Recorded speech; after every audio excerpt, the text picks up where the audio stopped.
اعوذ باللہ من الشیطان الرجیم بسم اللہ الرحمن الرحیم السلام علیکم ورحمۃ اللہ وبرکاتہ۔ سورۃ البقرہ آیت نمبر 21۔ اعوذ باللہ من الشیطان الرجیم، میں اللہ کی پناہ مانگتی ہوں شیطان مردود سے۔ بسم اللہ الرحمن الرحیم، شروع کرتی ہوں اللہ کے نام سے جو بڑا مہربان اور نہایت رحم فرمانے والا ہے۔ یا ایہا، اے، اس کا مطلب ہے اے۔ یہاں پر یا جو ہے وہ مزید تاکید کے لیے آیا ہے، یعنی کہ یا جب کسی چیز کے ساتھ آتا ہے تو وہ اس میں زور پیدا کرنے کے لیے آتا ہے۔ دراصل عربی زبان میں جو کچھ بھی ہم بولتے ہیں نا اس کو لفظ کہتے ہیں، اور لفظ کا مطلب ہوتا ہے پھینکنا۔ تو جب آپ بول رہے ہوتے ہیں، جیسے میں بھی بول رہی ہوں، تو ہم لفظوں کو، الفاظ کو باہر پھینک رہے ہوتے ہیں۔ لفظ کی بھی آگے سے دو اقسام ہیں، با معنی لفظ، نمبر 2 بے معنی۔ با معنی میننگ فل اور بے معنی میننگ لیس ورڈز۔ جو با معنی لفظ ہوتے ہیں نا، میننگ فل ورڈز، ان کو کلمہ کہا جاتا ہے، جو اپنا پراپر طریقے سے کسی بھی ورڈ کا میننگ شو کریں، اس کا مطلب واضح کریں، پراپر اس کی سینس جو ہے وہ سمجھ میں آئے۔ اور بے معنی لفظ وہ ہوتے ہیں جو میننگ لیس ہوتے ہیں، جن کا کوئی مطلب نہیں ہوتا، ان کو محمل کہا جاتا ہے، بیکار الفاظ جو ہوتے ہیں۔ اب آگے کلمہ جو ہے اس کے 3 حصے ہیں، یا 3 اقسام کہہ لیں اس کی، یا پھر 3 نام کہہ لیں آپ۔ نمبر 1 اسم، نمبر 2 فعل، نمبر 3 حرف۔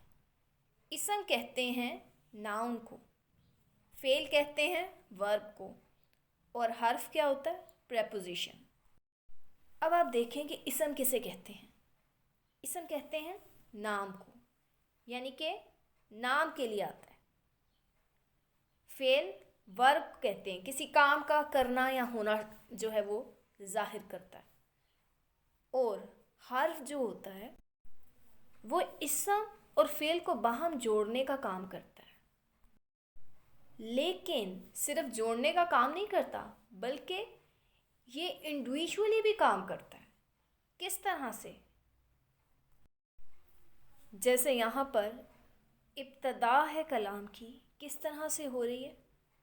یا ایہا، یا ایک حرف ہے نا، وہ باہم جوڑ رہا ہے، لیکن یہاں پر یہ انڈیویجولی کام کر رہا ہے، مزید تاکید کے لیے آیا ہے۔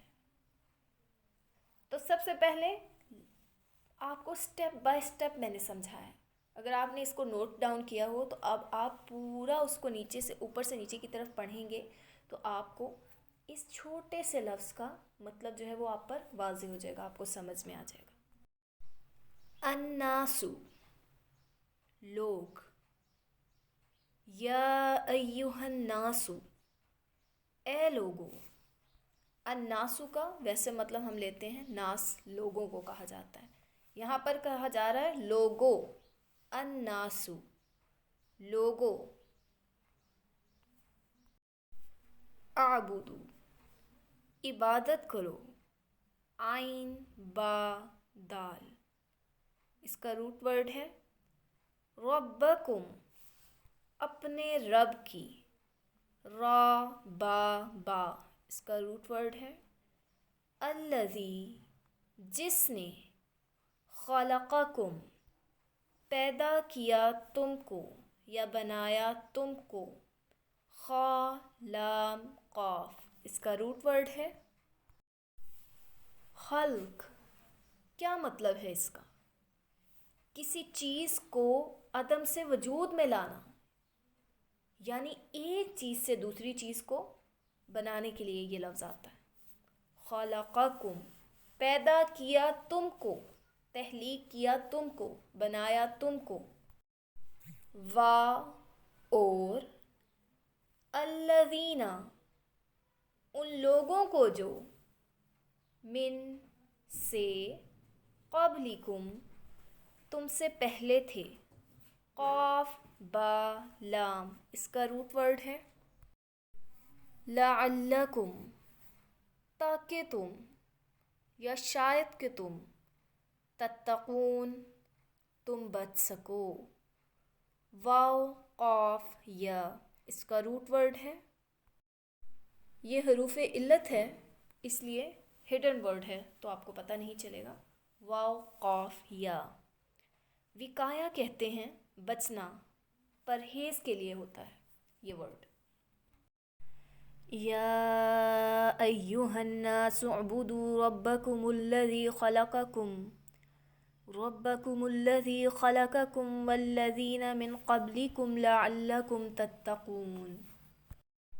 اے لوگو اپنے رب کی عبادت کرو جس نے تمہیں اور تم سے پہلے لوگوں کو پیدا کیا، یہی تمہارا بچاؤ ہے.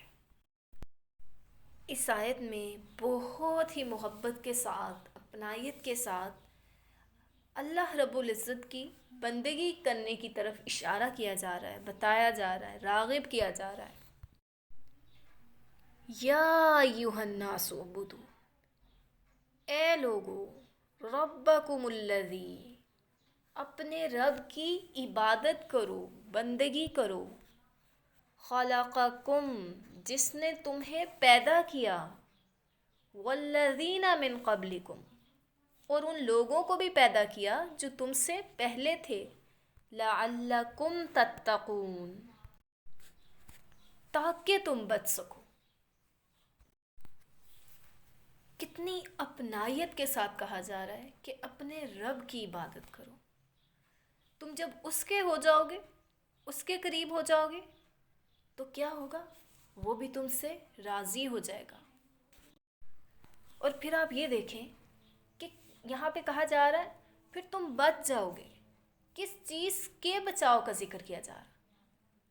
اللہ کے عذاب سے بچنے کا کہا جا رہا ہے.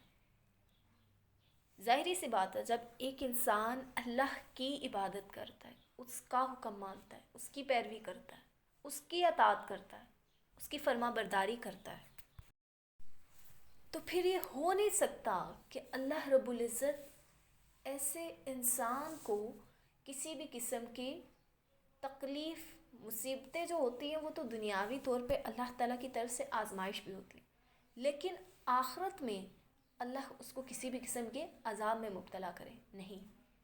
پھر وہ کس سے بچ جائے گا؟ کیا بات کی جا رہی ہے یہاں پر؟ لعلکم تتقون تاکہ تم بچ سکو، تاکہ تم بچ جاؤ آخرت کے عذاب سے، دوزخ کے عذاب سے. اور آخرت کے عذاب سے بچنا تب ہی ممکن ہے کہ اگر انسان اپنے آپ کو اللہ رب العزت کے احکامات کے تابع کر دے، اس کی اطاعت و فرما برداری کرے. یہ قرآن کی دعوت کا خلاصہ ہے اور یہی تمام انبیاء اور رسولوں کی دعوت تھی. سورہ اعراف اور سورہ ہود میں ایک ایک رسول کا نام لے کر اس کی دعوت ان الفاظ میں بیان کی گئی ہے.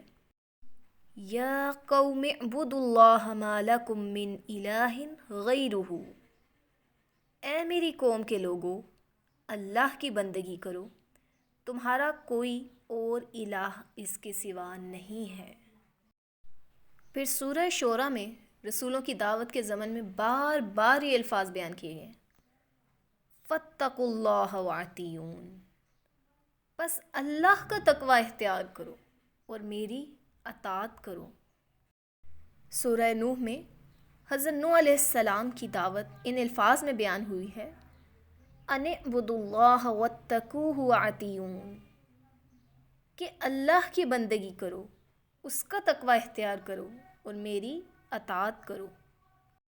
سورہ زاریات میں آتا ہے اور ہم نے جنوں اور انسانوں کو پیدا ہی صرف اس لیے کیا ہے کہ ہماری بندگی کریں.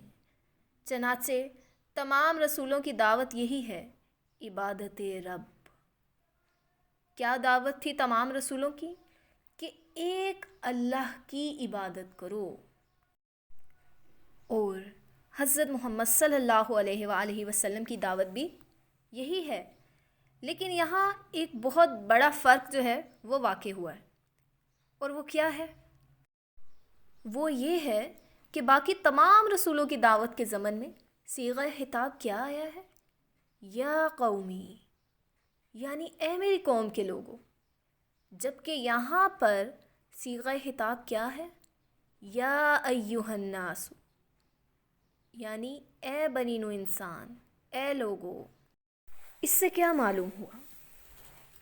یہ کہ حضرت محمد صلی اللہ علیہ وآلہ وسلم سے پہلے تمام رسول صرف اپنی قوموں کی طرف آئے تھے، یعنی کہ ان کا میسج جو ہوتا تھا وہ صرف اپنی قوم کے لیے تھا، لیکن حضرت محمد صلی اللہ علیہ وآلہ وسلم تمام انسانیت کے لیے رحمت بن کر آئے۔ جیسا کہ اس کتاب میں یہاں پر کیا خطاب کیا گیا ہے؟ یا ایھا الناس، تمام انسانیت سے مخاطب ہو کر کہا جا رہا ہے، یا ایھا الناس، اے لوگو، اے بنی نو انسان۔ اب آپ دیکھیں کہ عام طور پر لوگ جو غلط راستہ اختیار کر لیتے ہیں اس پر اس دلیل سے جمے رہتے ہیں کہ ہمارے آباء و اجداد کا راستہ اور طریقہ کار یہی تھا، الذی خلقکم والذین من قبلکم، جس نے تمہیں اور تم سے پہلے لوگوں کو پیدا کیا۔ لوگ جو دلیل دیتے ہیں نا کہ ہمارے آباء و اجداد کا یہی راستہ تھا، یہی طریقہ تھا، تو یہاں پر اس دلیل کو رد کیا جا رہا ہے ان الفاظ کے ساتھ کہ جیسے تم مخلوق ہو ویسے ہی تمہارے آباء و اجداد بھی مخلوق تھے، اور جیسے تم خطا کر سکتے ہو ویسے ہی وہ بھی خطا کر سکتے تھے۔ لہٰذا یہ نہ دیکھو کہ آباء و اجداد کا راستہ کیا تھا، بلکہ یہ دیکھو کہ حق کیا ہے، لعلکم تتقون، کیوں؟ تاکہ تم بچ سکو۔ دنیا میں انسان افراط و تفریق کے دھوکوں سے بچ سکے، اور آخرت میں اللہ کے عذاب سے بچ سکو۔ ان دونوں سے اگر بچنا ہے تو اللہ کی بندگی کی روش اختیار کرنا ہوگی، اس کی فرما برداری اختیار کرنا ہوگی، اور اس کے بتائے ہوئے احکامات کے مطابق عمل کرنا ہوگا۔ یہی راہ نجات ہے۔ السلام علیکم ورحمۃ اللہ وبرکاتہ۔